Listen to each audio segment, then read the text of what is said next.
Oh, that's Everyone, you'll enjoy that. thank you for coming out tonight. Welcome. Welcome to the Paul Creative Arts Center. And welcome to our program, an artist talk with Jordan Seaberry. So we're so happy to have Jordan here tonight. And in case you don't know, Jordan is one of our exhibiting artists, and today we're celebrating the opening of his exhibition, as well as all of our fall exhibitions. And we're thrilled to have him here to kick this off and to bring him to UNH and to the community. Let me tell you a little bit about Jordan, and then we'll turn it over to him. Jordan Seaberry is a painter, organizer, legislative advocate, and educator. Born and raised on the south side of Chicago, Jordan first came to Providence to attend Rhode Island School of Design, based in Providence, Rhode Island. Alongside his art, he built a career as a grassroots organizer, helping to fight and pass multiple criminal justice reform milestones, including probation reform, the Unshackling Pregnant Prisoners Bill, and laying the groundwork for Ban the Box movement in Rhode Island. Jordan serves as co-director of Power and Possibility within the U.S. Department of Arts and Culture, a people-powered nonprofit agency, and most recently worked as the director of public policy at the Nonviolence Institute. He serves as chairperson of the Providence Board of Canvassers, overseeing the city's elections.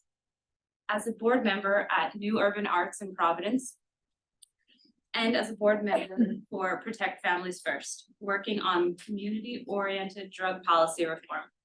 He has received fellowships from the Art Matters Foundation, the Rhode Island Foundation, and recently served as Community Leader Fellow at Roger Williams University School of Law.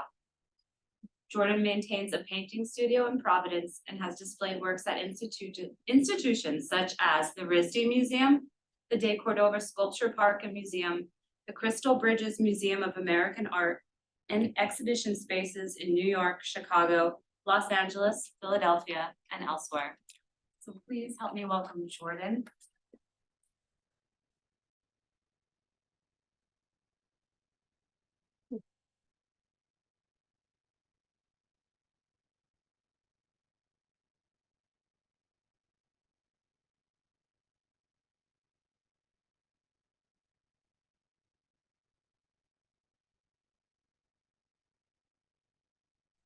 Consider for a second, if you will, something that I learned from the artist Becky Davis, which is something we already know, that matter can neither be created nor destroyed. As in, the matter that we have is the matter that we have had, and the matter that we always will have. As in, the embers from the fire that burned countless homes like my grandfather's Mississippi home are still with us. The carbon monoxide and dioxide, the soot, all of the matter that made up that fire, that made up those homes, that made up those histories and those families are still with us in our atmosphere, under our feet, in the pigments that I use to paint, in the clothes and the threads that we use to dress ourselves. I like to think that some of that carbon monoxide may have fed trees that I climbed as a kid, trees that were then cut to build railway tires to bring trains from my home in Providence up to yours. More overwhelming, confounding, than the fact that every ember of those fires are still here, is to remember that every droplet of water that put those fires out is also still here. That's what Becky Davis has taught me. She talks endlessly about the water cycle, which is something I thought I had understood as a student, that ice, water, gas. But what she reminds me, what she taught me, is that that means that the water that is on this planet constantly moving through the water cycle is the water that has always been here. It's the water that a stegosaurus drank. It's the water that passes through my body, passes through your body, passes through a sunflower, through a cloud. All of that means something simple that maybe we know. That every fire in the future will be fought with water that is already here. Every fire in the future will be fought with the tools that we already have around us. And that's what artists do. They name those tools, they depict those tools, and most importantly, they hand those tools to one another. And so my life now, Molly described some of the many things that make up my hyperactive life. My life now is dedicated to those spaces where those histories smash together, where that water cycle and those creative moments pass together. So I'll talk about a few projects that I've been lucky to work on that start to try to compress those things together. I came to Rhode Island School of Design from the south side of Chicago. It was my absolute dream school. It was all I thought about. When all of my friends would call me up on the landline and yell at me to come outside because they were coming and we were all gonna go do something stupid, I told them constantly that I couldn't. I was gonna be up in my mom's attic painting self-portraits in watercolor or an oil painting of the cat, anything. All I dreamed about was to be an artist at RISD. And about as soon as I got there, did I realize that I was completely miserable. I hated it. I made it a couple of years as an undergrad before dropping out. And when I left, I started working as a political organizer. This is me at the first rally I ever organized. You can see little baby Jordan before I grew a beard. I spent about 3 years working on legislative reform, specifically around prisoners' rights work, which I believed in deeply. But for those 3.5 years, I didn't paint anything. I thought art had no more role in my life. All I cared about was political organizing.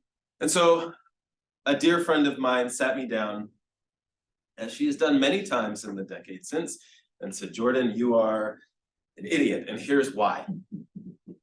She walked me through how I was shortchanging myself and my community by only engaging with this one part of my brain, one part of my existence through politics.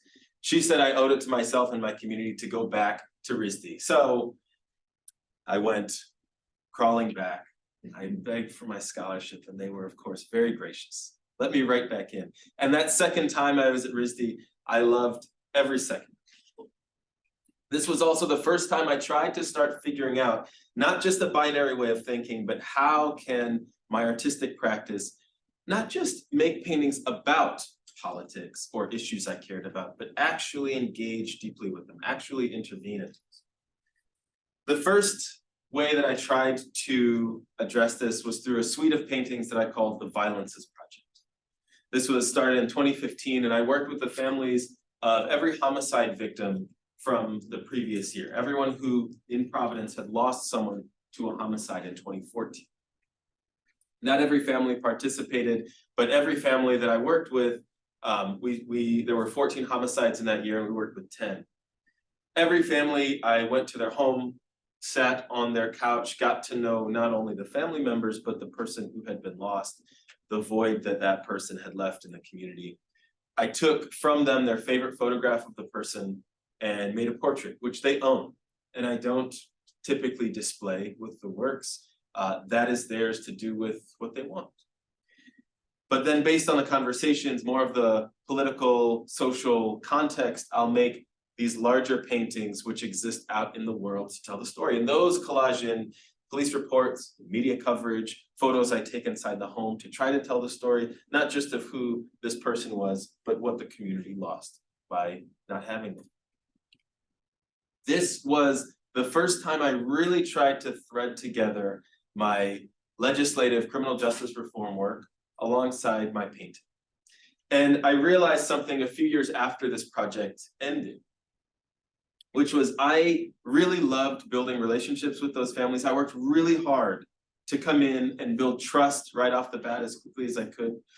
And I realized something really profound a few years after this project ended, I was giving a talk at a high school about this project.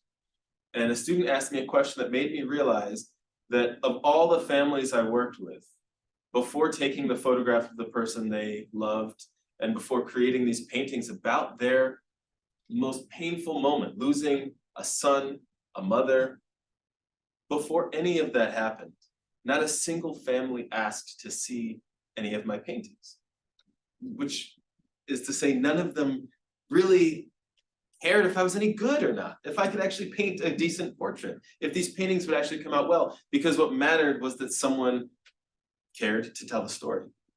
The paintings, the images were secondary to the relationship. That relationship building became a fundamental part of the painting process itself. Another way I tried to thread these worlds together was with an exhibition I had at a gallery in Boston, Stephen Zavita's gallery, titled "We Speak Upon the Ashes," where every painting in that show was made in conversation and collaboration with one of the social justice movements happening in Providence at that time. So folks who came to that show, saw those paintings, could plug directly into one of the issues that were being fought at the time. This painting, for example, was made in conversation with organizers who were fighting to end solitary confinement in Rhode Island, which is a practice that the United Nations has declared to be a form of torture, and yet we do it in virtually every prison across the country. That is a legislative battle that's raging in Rhode Island and states all across the country. And this painting was made in conversation with those organizers. This was also at the time when folks were working to secure reproductive health rights in Rhode Island, anticipating, this was 2018, so anticipating the rollback of abortion rights that would happen. We were able to codify protections for abortion in Rhode Island, and this painting was made in collaboration with that struggle. And so through these two projects, I started to get my fingers a little bit around the idea of how my paintings and my social practice might weave together. But the project I'm working on now that I'll talk for a bit about is a little bit weirder. Molly mentioned I serve as co-director of the US Department of Arts and Culture, which is an agency you may not have heard of before this evening. And that is because we're not a federal agency. We think of us like a performance piece. We use the name US Department of Arts and Culture and have a very fancy logo and an email signature that makes my emails get responses really quickly. We do that because the government never made a US Department of Arts and Culture. And so I like to joke that until Joe Biden sends me a cease and desist letter, because he's actually going to make a US Department of Arts and Culture, we will be filling the gap. We will be doing what we want this agency to do. We are performing the state. And so in the meantime, until Joe Biden or President Stacey Abrams gives me a call and says, would you please stop doing this? I'm gonna make one now. At which point they will inherit all of these relationships that we've built, all of this good work that we've built. In the meantime, our task is to figure out how would this agency define an artist? We know it's not just people who play in the Boston Symphony Orchestra or have exhibitions at fancy galleries in Chelsea. We know that we want it to be defined when this agency exists. We want it to be defined such that it can include food justice organizers, indigenous practitioners, folks who are keeping Southern rituals alive, food, dance, theater, painting, all of the ways that grassroots artists are keeping those cultural practices alive. That's how we want to define it. And so that's who we try to work with. One of the other things we know is that any federal agency, if we were going to make one tomorrow, we would want it to be understanding that all of the US government infrastructure is built on stolen land. We would need to be working with indigenous rights organizers all across the country and indigenous groups all across the country. That would need to be a bedrock. And so a couple of the things I'll talk about that hit that.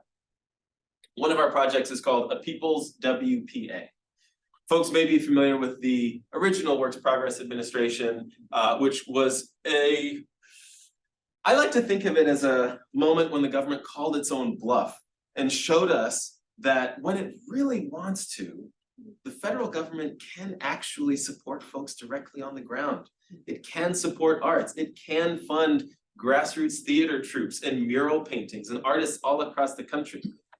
The original version, during the New Deal era, had a lot of components that we would like to leave behind in terms of excluding people of color and women from those projects. So we decided we wanted to reimagine it. What would a people's WPA look like? If there was a US Department of Arts and Culture, we think it would work with a cohort like this. We worked with 25 of the most exemplary cultural organizing projects all across the country.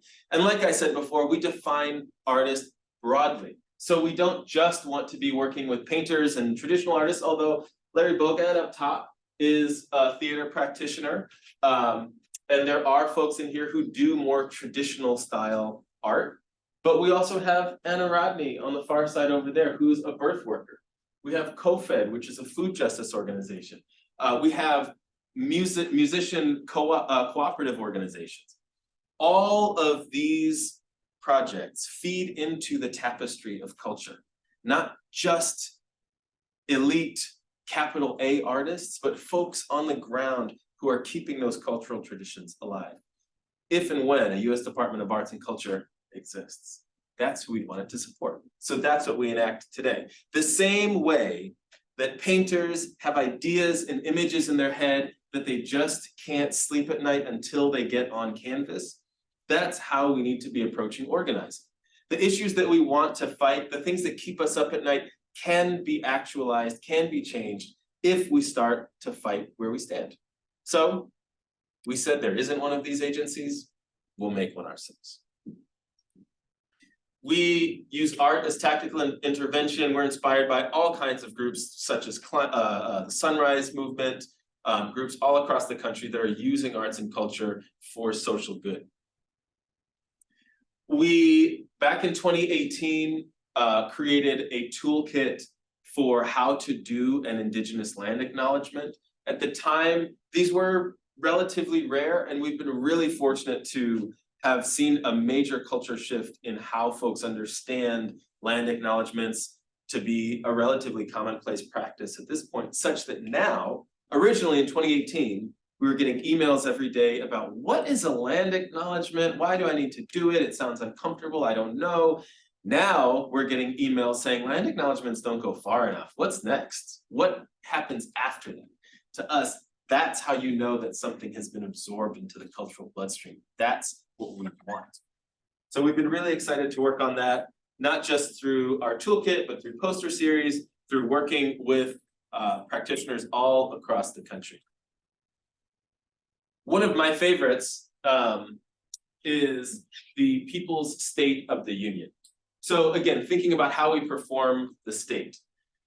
Every year, the president gets up on a stage and tells you what the State of the Union is.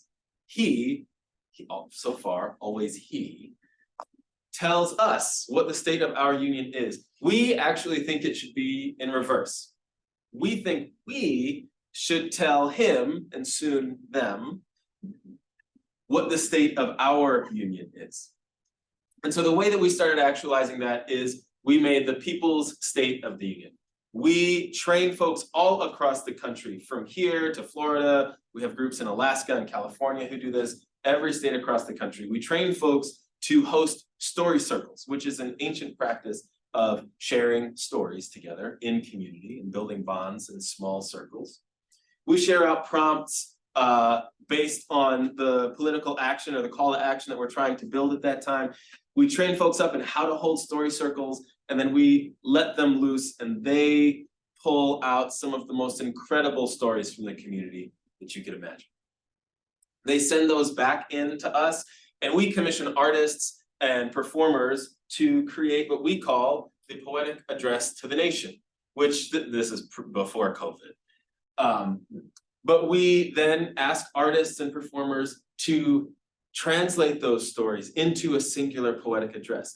That's what we think the State of the Union address should be. Not the president telling us, but all of these stories from across the country collected and thought through an artistic lens and then given back to those. So the US Department of Arts and Culture is something that I feel privileged to work on every day as co-director, but it's also still one part of my life. I maintain a painting practice, as Molly mentioned, in Providence, and I'm lucky to exhibit works all over the place, including the room right next door, which I'm very excited to take a look at. I haven't seen yet. And I wanted to take a second and walk through some of the painting projects that I've worked on specifically as well. Actually, I'm gonna jump around a little bit. One of the main things that guides my work is my origin story, which for me begins a couple generations before I was born. My grandfather was born in a tiny town in Mississippi called Sugarlock, spelled like Shuqualak, but pronounced Sugarlock. And when he was a young man, there was a lynching in town, and he was chased out by the Ku Klux Klan. And like millions of other families at the time, he moved straight up the Mississippi River to Chicago, which is where I was born. And the way in which our identities and our life paths are shaped in some cases by that trauma and by that violence, and how it echoes through time is something that has always been extremely important to me. Whatever project I'm working on, that origin story is always at the heart. You may, if he's in the front row, that's my best friend. The way that paintings exist in my life are ways of compressing that history, hearing those echoes, and being able to build those stories back through time. The reason I say that is my grandfather fled Mississippi and never spoke about it. He never had anything to say about Mississippi except two words: don't go.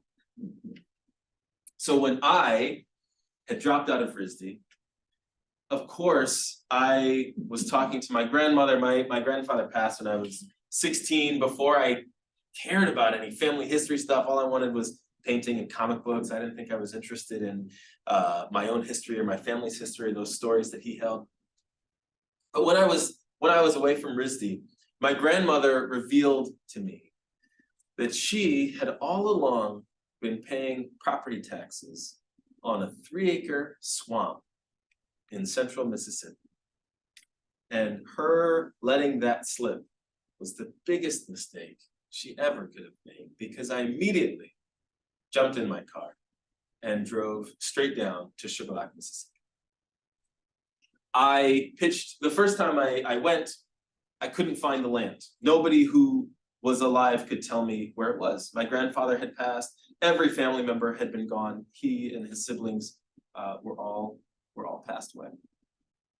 So I went down there. First time I went, I couldn't find it. Second time, I spent about 3 days in the county courthouse, going through the old dusty deed books, looking at who bought what parcel of land in 1838 and who bought, they measure everything in fence posts instead of feet. Very complicated. Eventually, I found it. And I drove, I didn't have a smartphone at the time, there's no GPS, you had to track your distance on the odometer on the car. And eventually, along a little dirt road, I found the place that my grandfather was born. I pitched a tent, I set up a propane stove, and I said, cool, I have no plan. I'll be here for a few weeks, no idea what's gonna happen. And I met everybody, which in a town of 250 is not actually that hard to do, but I met everybody.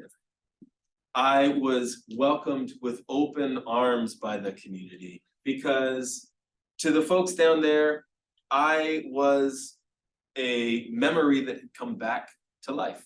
I was the kid who refused to let it be the past, refused to let it be forgotten.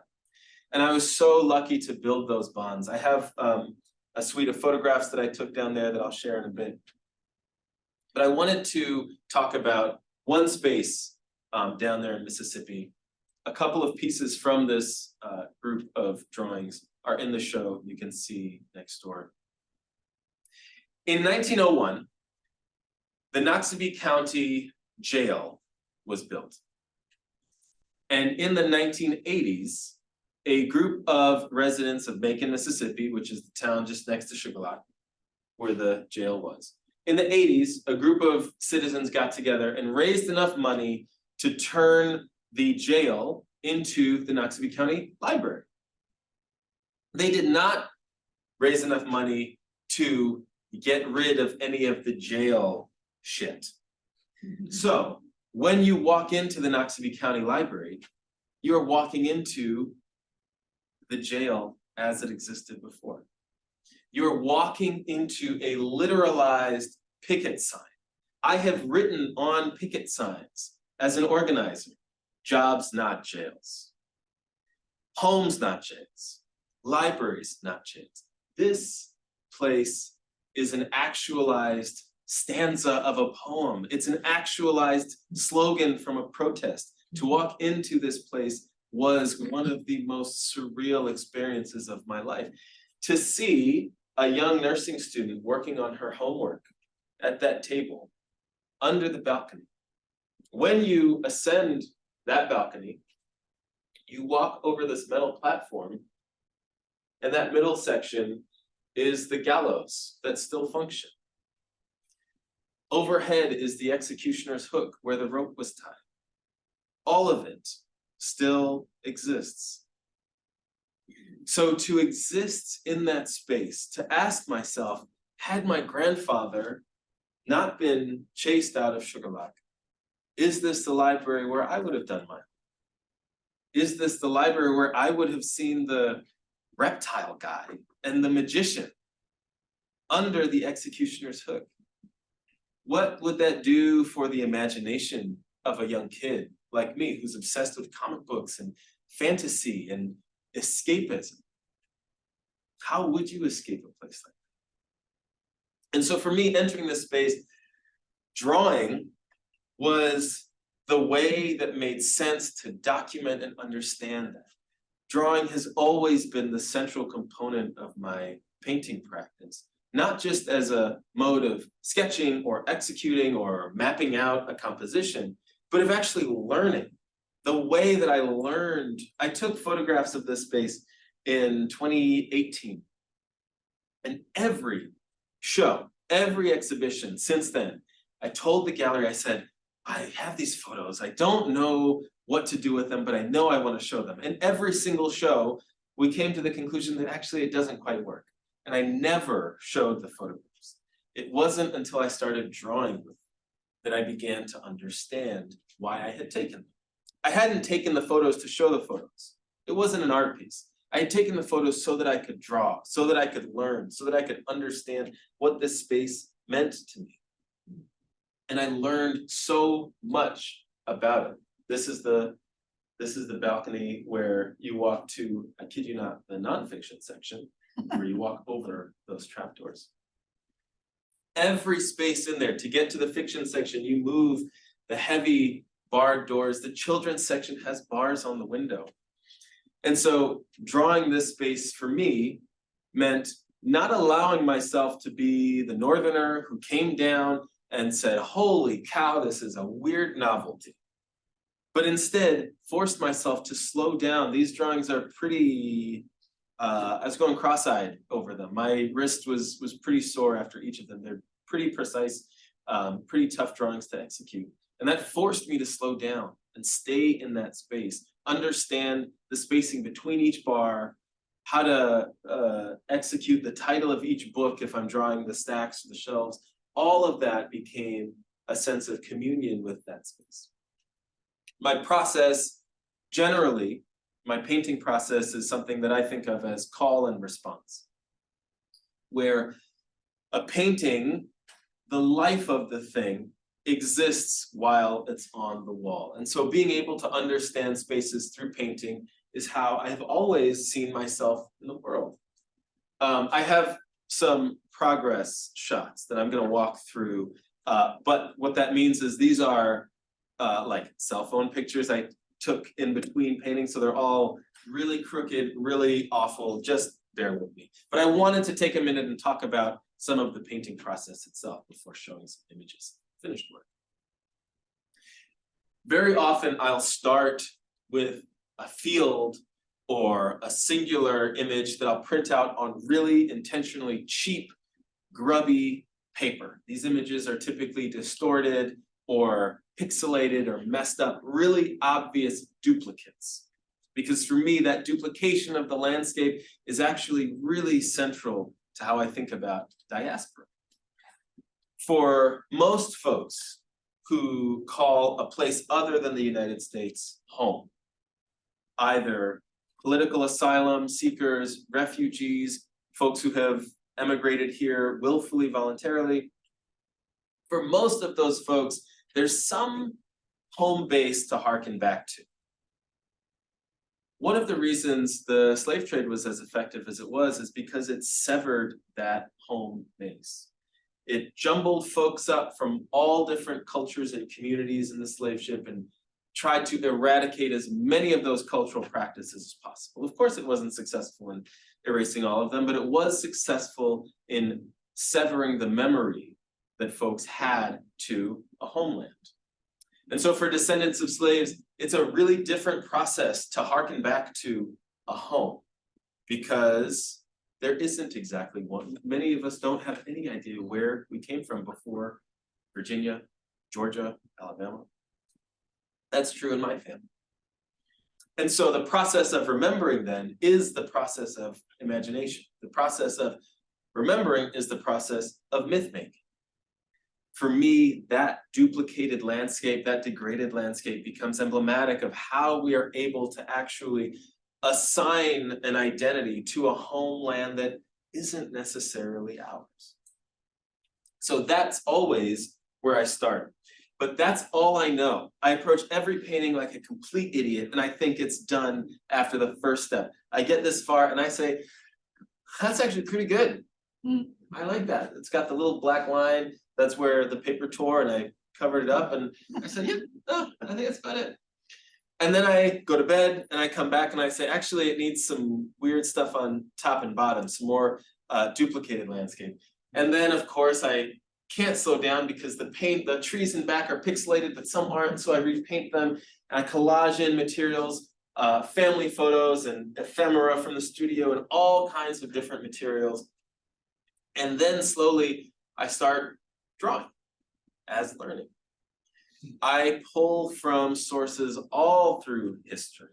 I'm really interested in the way sampling is something that music has figured out how to do really effectively, and painting, I think, is actually still struggling to figure this out. So when I will date myself. When I was a kid and Puff Daddy and Mace sampled the Grandmaster Flash song, for me, it was a Puff Daddy song.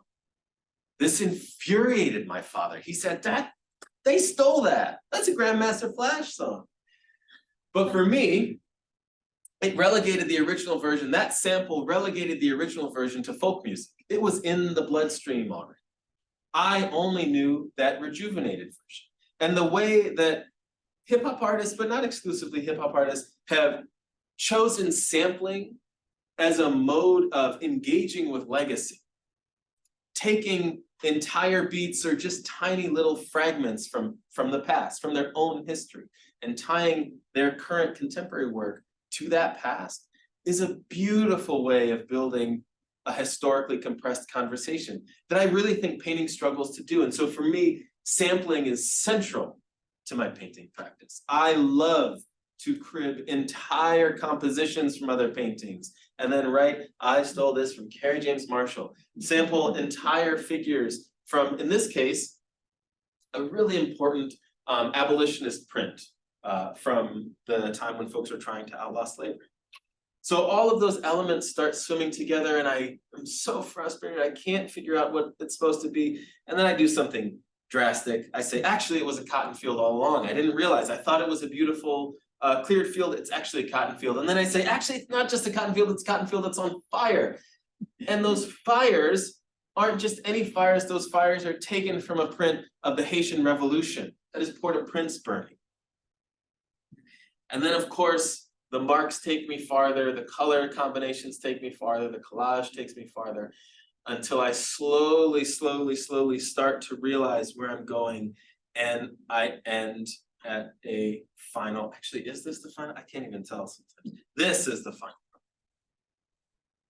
And all of that history, all of those layers that are built into the painting itself are things I didn't predict. Like I said, I approach every painting like an idiot. I never know what a piece is going to be about. I never know any of the elements that are going to be in it.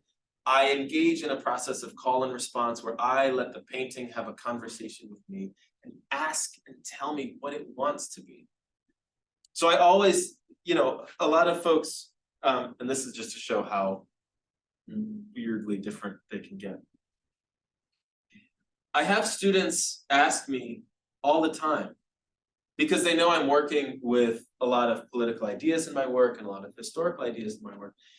They ask me all the time, I want to make sure the audience knows what I'm trying to say. I want to know how to get my message across. I want to make sure that I'm clear. And I always slow students down and say, do not worry about what you're trying to say. Ask yourself, who do I want to listen to? And when you start approaching painting or any practice from a posture of listening, that's when you start to let surprises in, and that's when painting becomes learning. When I went to Sugarlock, this is the forested side is where my grandfather was born. When I went to Sugarlock, I tried to have that posture. I didn't know what I was going to come upon any more than I knew that I was going to paint a cotton field on fire or use an abolitionist print or put a really adorable photograph of my grandmother in. All of those are surprises. All of those happen while it's on the wall. I didn't know that I was going to get a job at the truck stop selling smoked sausages out of Tommy Orr's hand-built smoker on the back of his pickup truck on the outside of the Choctaw Reservation, but that's what we did. All of those surprises happen in time, and I didn't know that I would build relationships with people that I've been lucky to go back down year after year and see. This gentleman just texted me yesterday. I haven't seen him since COVID hit. Unfortunately haven't been down there since then. But before COVID, I had been down there every year with no plan, just to listen, just to spend time with the folks that I had built these relationships with. Anita, who has a Mennonite farm, a goat farm, here is administering medicine to a really sweet baby goat. Hardy Jordan, whose last name is spelled as my first name is. Jordan is an extremely common family name down there. Spending time with Hardy Jordan, 94 years old, still cooking his own food, living alone, and could tell me every single story in Sugarlock history. None of those things were in the plan. None of those things were predicted. But those relationships developed over time. When I found, this is the only photo I have of the library. When I found this space, I was just trying to go to a library. I didn't expect to find this thing that would change how I saw my own life, how I thought about my own family, but that's what I found. So for me, thinking through life as a painter is thinking through life in history, life compressed through history. My painting practice now, these are, the next group are a little bit more recent.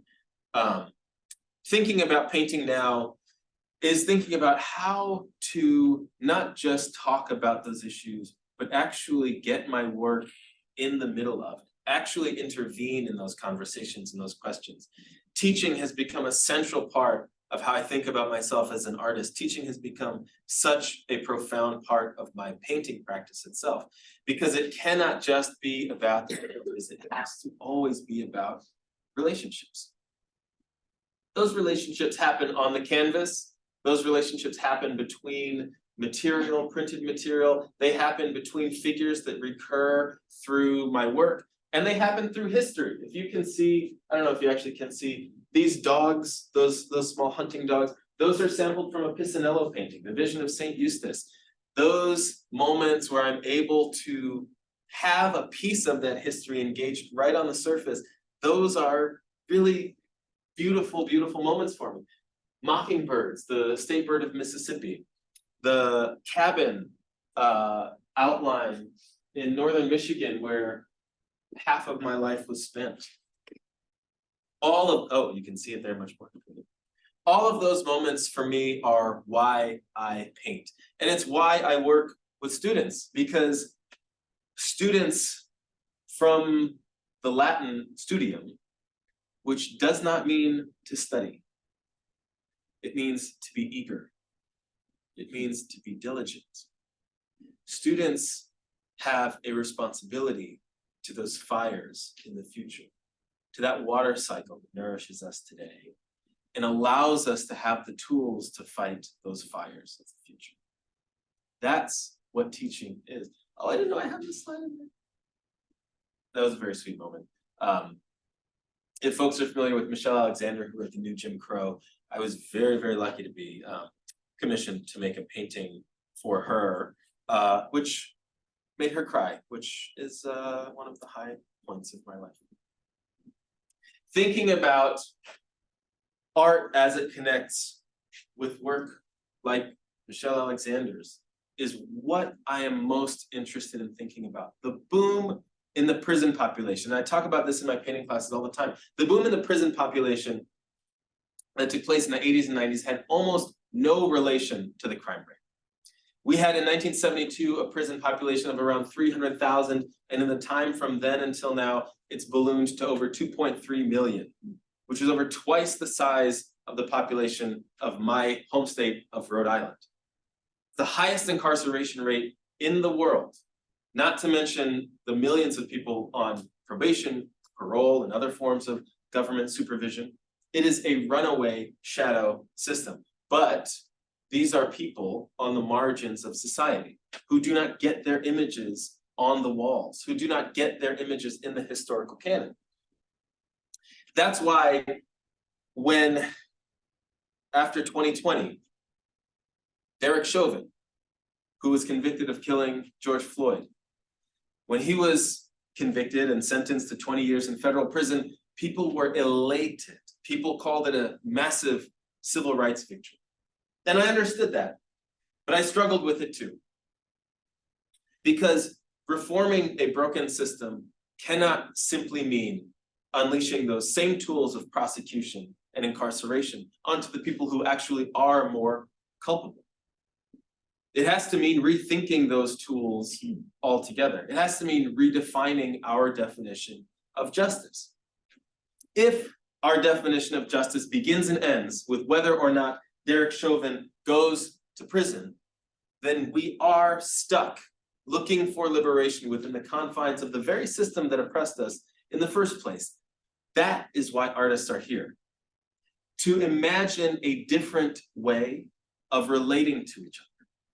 Politics is not who is in office. Politics is not who you vote for. Politics is the willful decision that we will relate to each other in a certain way. It is how we choose to relate to one another. And those relationships, that is what painting is. That is what art practices are. And so students and artists, as the griot, as the historian, as the architect, we have a responsibility to that. That's why I feel deeply grateful to be here with you, to have my work on these walls, to have an opportunity for a conversation with you this evening, because I truly believe that those fires of the future are fought with the water we have now, the tools that we have now, and the relationships that we can build now. So in that, I want to say quickly thank you to Christina, to Molly, to Max, our tech guru, to the maintenance and custodial and grounds staffers who keep these buildings alive and humming. I'm deeply, deeply grateful to be able to be in conversation with you. And it's my hope that at least a fraction of this might resonate and stick in your mind as a seed, and that when it starts to germinate, you'll shoot me an email and ask me a million questions, and we can become friends and pen pals. But in the meantime, I'm deeply grateful to be here with you, and I thank you for your time.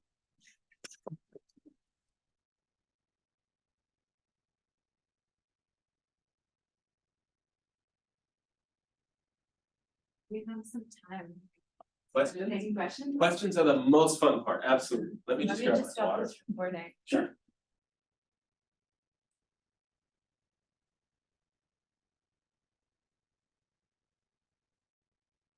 So, if folks have questions, yeah, Marilyn, would you like to start? Yeah, so that was wonderful. Artists are the best people because they have the best ideas and make you think. This is maybe a silly sidelight, but are you aware that when General Lafayette came back in